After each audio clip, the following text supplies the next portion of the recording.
Oi, gente! Conforme prometido a galerinha do DP, eu vou passar para vocês como ler o layout do e-social e como você, inclusive, resolver. Por quê? Vai ter situações que você vai passar que não vai conseguir enviar o evento para o e-social por algum motivo, ou um bug do sistema, ou uma falha do sistema, e às vezes eles se perdem dentro do arquivo do XML, e se você souber ler o layout, você vai conseguir resolver alguns problemas.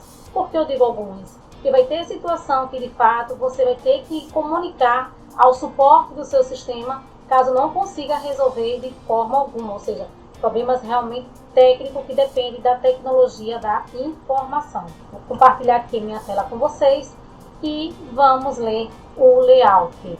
Então, pessoal, layout se divide em duas partes. A primeira é a tabela de resumo de registro. Registros são grupos dos campos. Campo é condição. Então, quando você vê lá no layout, é obrigatório representado por um e hífen com 1. OC, obrigatório condicional, representado por 0, hífen e 1. N, nos demais casos, e às vezes não é também obrigatório. Aí aqui eu estou com o evento S1000, para poder estar passando para vocês e vocês entenderem como ler esse layout. Aqui está justamente o que a gente tira lá do manual. E observem que ele inicia com o nome ali em cima: registro, registro pai, nível, descrição, OCO, chave e condição, tá? Esse é o primeiro layout, tá? Referente à tabela de resumo de registro. O que é que a gente faz? A gente tem que entender o que significa cada campo que está passando aqui. O registro é o conjunto das informações logicamente relacionadas que comportam dados de tipos diferentes, literal, numérico e lógico. E o registro pai, que é o segundo, a segunda coluna, identifica o grupo de informações hierarquicamente superior ao qual o campo está vinculado.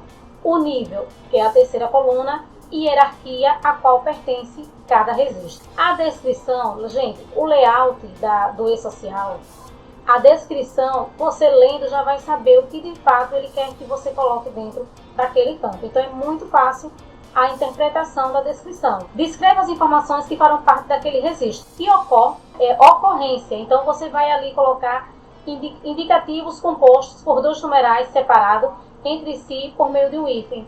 O numeral da esquerda indica a quantidade mínima de registro e o número da direita a quantidade máxima. Um exemplo: 1,99. Deve existir no mínimo 1, portanto é obrigatório, e no máximo 99 registros. O campo-chave é o conjunto de um ou mais campos cujo conteúdo, considerado a sua combinação, nunca se repete e pode ser usado como índice para os demais campos da tabela do banco de dados.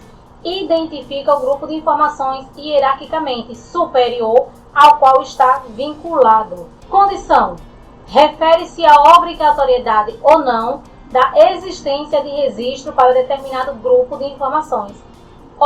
Obrigatoriedade de prestação de informações naquele grupo. N, não pode ser informado. OC, obrigatório condicional. Como eu falei, o layout se divide em duas partes. Falamos da primeira, que é sobre a tabela de resumo de registro, e agora vem registro de evento. Para você poder conhecer, você vai ver que dentro do layout ele tem uma hashtag, que é para enumerar as linhas, justamente fazer o grupo com os campos. O campo é tudo que tem linha em branco com conteúdo, e as linhas em negrito são cabeçalhos. Na verdade, não tem conteúdo, são os cabeçalhos, certo? Por exemplo, novamente no S1000, tá? Agora registro dos eventos, como eu falei, que é a segunda parte do layout. Observe lá no início que tem a hashtag, depois tem registro de campo, depois registro pai, L, tipo, OCOR, TAM, DEC e descrição. Esses aí são referentes aos registros de evento, tá certo? Então observe que as linhas estão em negrito e temos também conteúdos com linhas brancas. Então, em negrito é o cabeçalho e as linhas brancas é o conteúdo que tem que conter dentro do XML que vamos enviar para o governo. Então, o hashtag é o número do registro, campo é o nome do campo, pai identifica o grupo de informação e hierarquicamente superior ao qual o campo está vinculado, ele identifica o elemento. Aí pode ser A, um atributo, E, elemento e G, grupo, sendo que A e E são preenchidos com informações. O tipo identifica o tipo de elemento, que é o E. Então vai ter C se for caractere, N se for numérico e D se for com data. Ou seja, uma informação que você vai ter que colocar que é com data. Ocorre a mesma regra da ocorrência dos resumos de registro. DEC indica quantos dígitos serão considerados como decimais. À direita da vírgula não conta como dígito. E DESP é a descrição do conteúdo do campo, a sua regra de validação, quando houver. Falando assim, parece até que não estamos entendendo nada, mas vocês vão ver isso na prática, tá certo? Então, como ler o layout? Eu vou colocar aqui para você o evento S1000, lá na linha 16. Lembra de hashtag linha 16, certo? Observe que na linha 16 é justamente o que está em negrito, tá? E o que está na linha 17 logo abaixo é o conteúdo que nós temos que informar para poder alimentar o que está solicitando na linha 16, ok? Então, linha 16 tem lá a primeira coluna, info cadastro. Embaixo tem NM razão. Aí depois tem inclusão. Embaixo no 17 tem info cadastro. Em cima tem G. Embaixo tem E. Em cima tem, não tem, tá com hífen, né? Então não é um campo que não tem preenchimento. Embaixo tá C. Em cima tem hífen 1. Embaixo repete. Em cima tá em branco, embaixo tá com C. Lendo a informação da descrição, que tem lá informações do empregador. O que é que está dizendo? Informar o nome do contribuinte, no caso de pessoa física ou razão social, no caso de pessoa jurídica ou órgão público. Em resumo, o que é que está querendo dizer ali? A linha 17 está dizendo que é obrigatório que preencha a razão social da empresa e que não pode ultrapassar 100 caracteres e pode conter números e letras.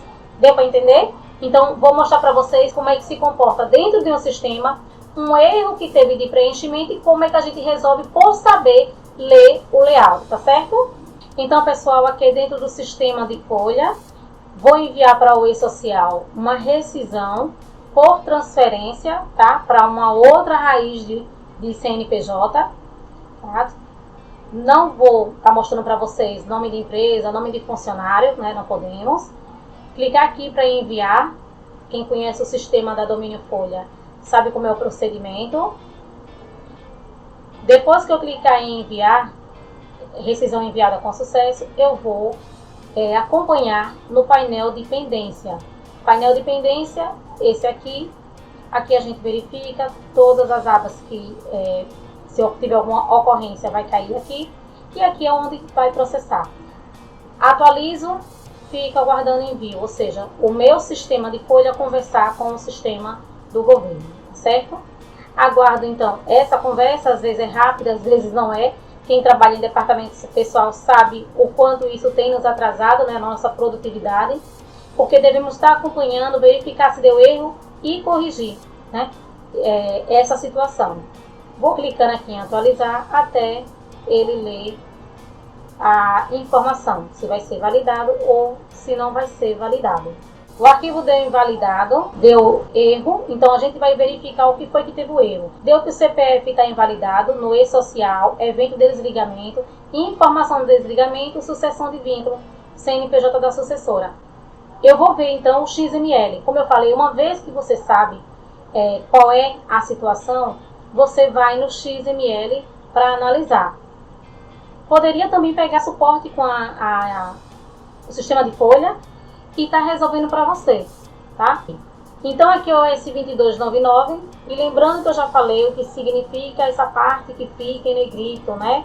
Hashtag, registro campo, registro pai, né? O L, tipo, OCO, TAM, DEC e descrição, certo? O erro desse evento de rescisão, que foi uma transferência de sucessão, foi exatamente lá na parte de informação do desligamento. Então, eu vou ter que ir lá onde informa que a sucessora é CNPJ, certo? É o erro que está mostrando, dizendo 381, que é o CPF da sucessora. Então, o que eu vou fazer?